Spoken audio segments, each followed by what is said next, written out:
When you work with hazardous materials, one of the most important things you can do to stay safe is to be informed. The more you know about a material and its hazards, the better you can protect yourself. To ensure that employees have this information, OSHA introduced the Hazard Communication Standard, HAZCOM, in 1983. Since then, it has been updated several times to clarify its requirements and account for technological shifts in the industry. But one thing that has stayed consistent is the standard's stance on the importance of easy-to-read and accessible safety data sheets. In this program, we'll discuss what safety data sheets are, the information they contain, how they are organized, as well as how you can use this information to protect yourself, your coworkers, and your facility or vehicle.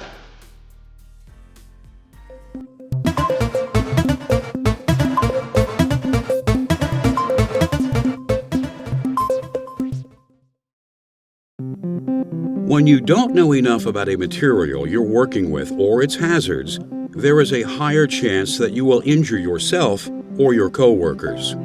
And if there is a spill or accidental exposure, knowing the emergency procedures that you should follow can be the difference between a speedy recovery and a life-altering injury.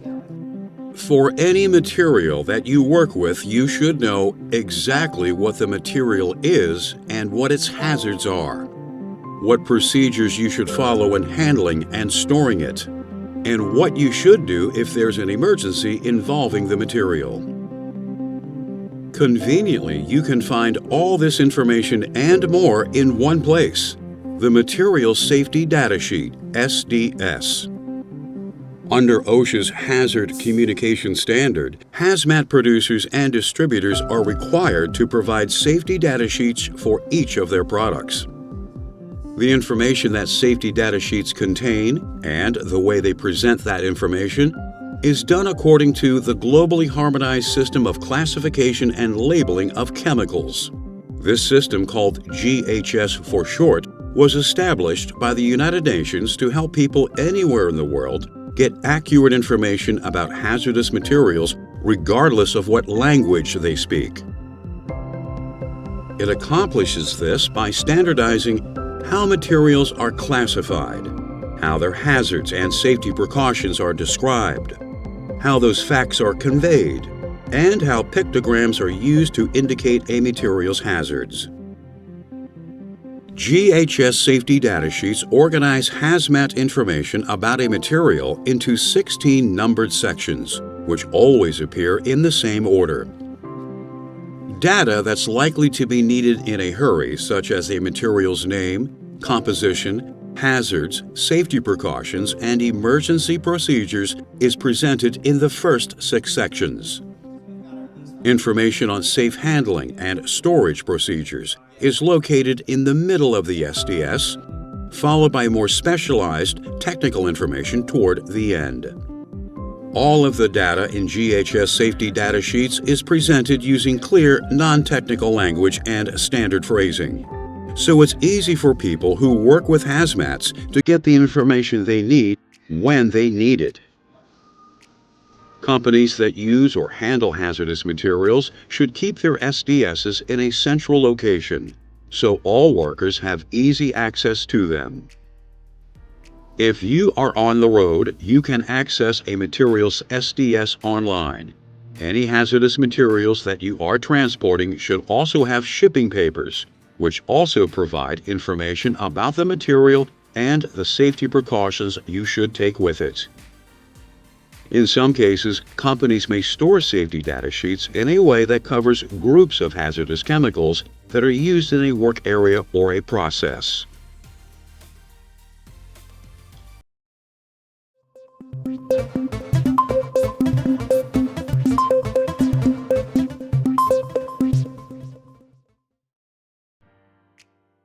When you are around hazmats on the job, you want to be able to access the information you need about how to work with them safely, quickly, and easily. So GHS safety data sheets follow a first things first approach to presenting hazmat information. making it easy to find and use even when you're in a hurry. The first 3 sections of an SDS answer the questions, what is this material and what are its hazards? Section 1 is product identification. This includes a chemical's official name, which GHS calls the product identifier, as well as any other chemical or trade names by which the substance is known.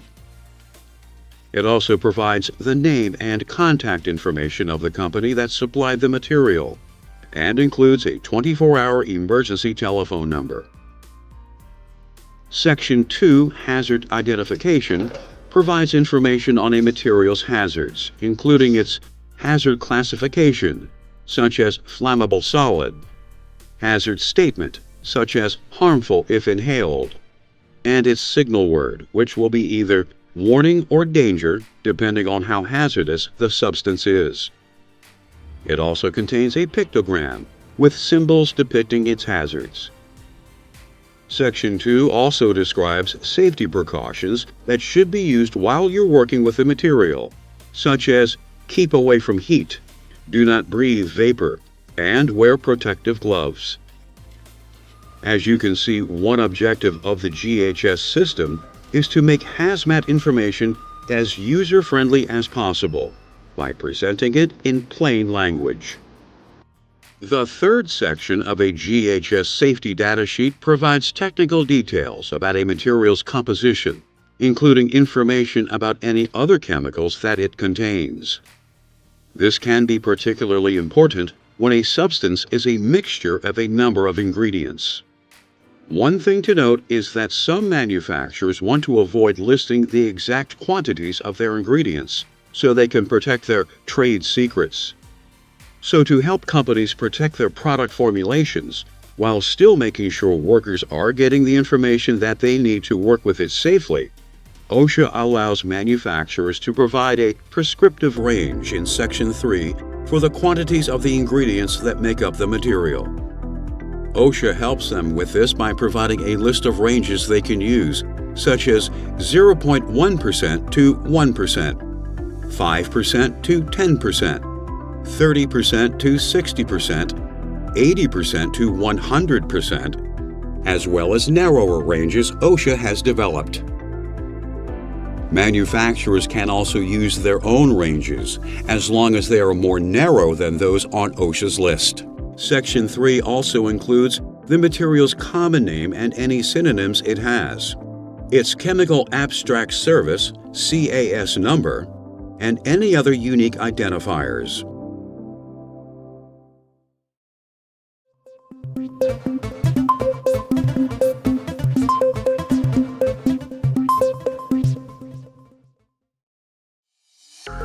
No one wants to think that they will be involved in a hazmat emergency, but the fact is they do happen, and being prepared is the best way to combat them and control the damage that can result. That's why Sections 4, 5, and 6 of a GHS safety data sheet contain information on how to handle different types of hazmat emergencies for the material. For example, if someone has been exposed to a hazardous material, you should turn to Section 4 for information on first aid measures. The directions are organized according to how the victim was exposed, from inhaling the substance, swallowing it, or through skin contact. It will also tell you whether the victim will require emergency medical assistance. If a hazmat is involved in a fire, Section 5 of its SDS provides detailed information on the firefighting measures that should be used with it. This includes what extinguishing agents are appropriate for the substance and which are not. It also offers information regarding any new hazards that the material can create when it burns, such as toxic smoke. Lastly, Section 5 describes the precautions, procedures, and protective equipment that professional firefighters should use when extinguishing a fire that involves the hazmat. When a hazmat is spilled or leaked, you'll want to go to Section 6 of its GHS safety data sheet, which discusses accidental release measures. In addition to emergency procedures and the safety precautions that should be taken in the event of a spill or leak, this section describes the methods, materials, and equipment that should be used to contain and clean up the substance. Instructions in this section can include things such as ventilate the area, wear protective eyewear, gloves, and clothing, and dam and absorb spillage with sand, earth, or other non-combustible materials.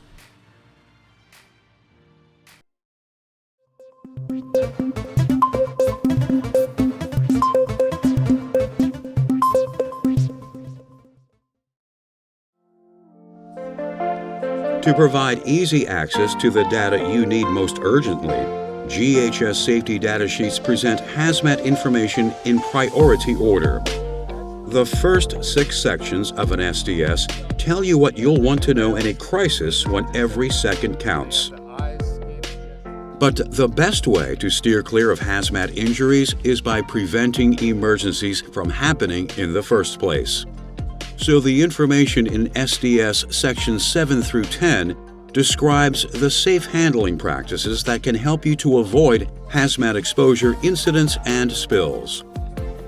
For instance, Section 7 is titled Handling and Storage and includes the precautions that you should take when working with a substance, as well as the conditions that it requires to be stored safely. This section can include warnings such as avoid contact with skin, eyes, and clothing. Keep away from ignition sources. Store in a cool location. And keep away from combustible material. Section 8, Exposure Controls and Personal Protection, provides details about engineering controls and personal protective equipment, PPE, that you should use when you're working with a material. Engineering controls are mechanical safety devices that are incorporated into a facility to help prevent hazmat exposure. They can include things like ventilation systems, gas detectors, eye wash stations, and safety showers.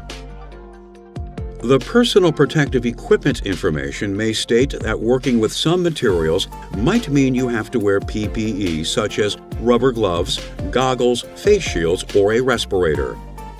Section 8 of an SDS also specifies how much exposure to a material is safe and at what level it becomes dangerous. These benchmarks are known as permissible exposure limits, PELs, and threshold limit values, TLVs. Section 9 of an SDS lists a material's physical and chemical properties. Some of this information, such as what the substance looks and smells like, can help employees who are unfamiliar with a material tell whether an accidental release has occurred. Other data in this section, such as the temperatures at which a material melts or boils and its flash point, can help safety specialists create the controls and procedures that allow employees to work with the substance safely. Section 10 of an SDS contains information on a material's stability and reactivity, which can be very important in ensuring that the material is handled safely. Substances that are unstable or highly reactive may explode or undergo uncontrolled chemical reactions under certain conditions, or when they are combined with other incompatible chemicals.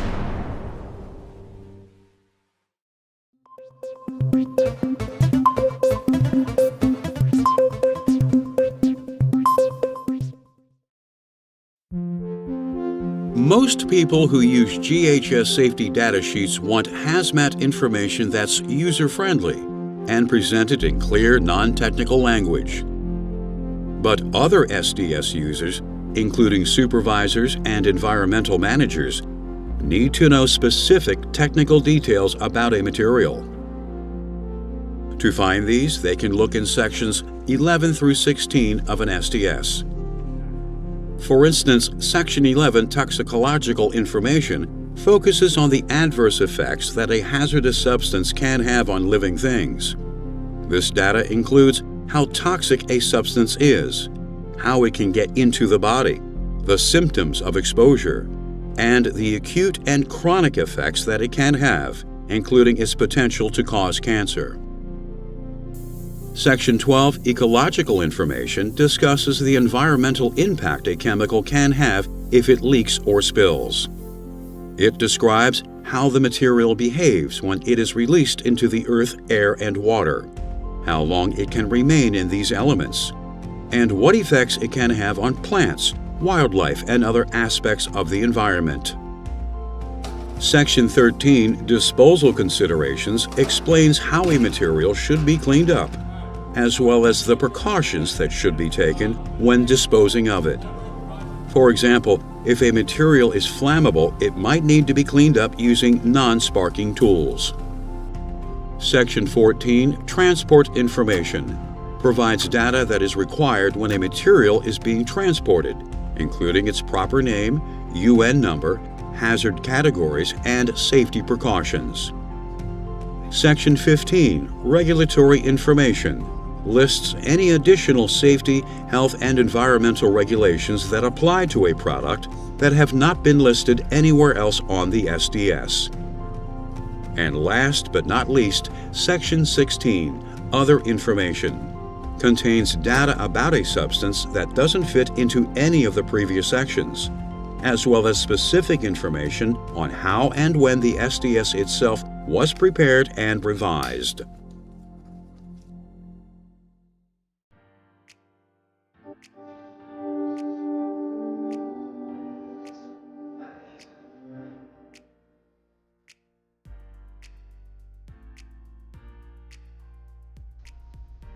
As we've seen, there is a lot to know about the hazardous materials you work with. And the faster and easier you can find this information, the safer you will be. GHS safety data sheets provide you with information that is easy to access and easy to read. So you need to know where they are, what you can expect to find in them, and in what sections it's located. Let's review. OSHA's Hazard Communication Standard protects employees' right to know about the hazmats they work with. One of its main components is the creation and use of safety data sheets. Workers can use safety data sheets to learn about a material's characteristics, how to work with it safely, and what to do in an emergency involving it. All SDSs must follow the 16-section format that was established by the UN's Globally Harmonized System, GHS. Sections 1 through 3 of an SDS give basic information about what the material is, its ingredients, and how to identify it. Sections 4 through 6 of an SDS describe emergency response measures that workers should take if there is a spill or accidental exposure. Sections 7 through 10 of SDSs set out the safe work practices and the personal protective equipment that workers should use to work safely with the hazmats in their facility.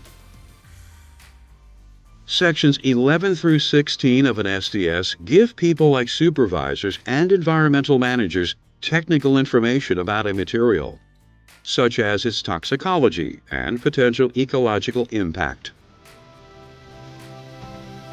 Now that you know how to use GHS safety data sheets to find the information that you need to work with hazmat safely, you can help to create a safer workplace and community every day.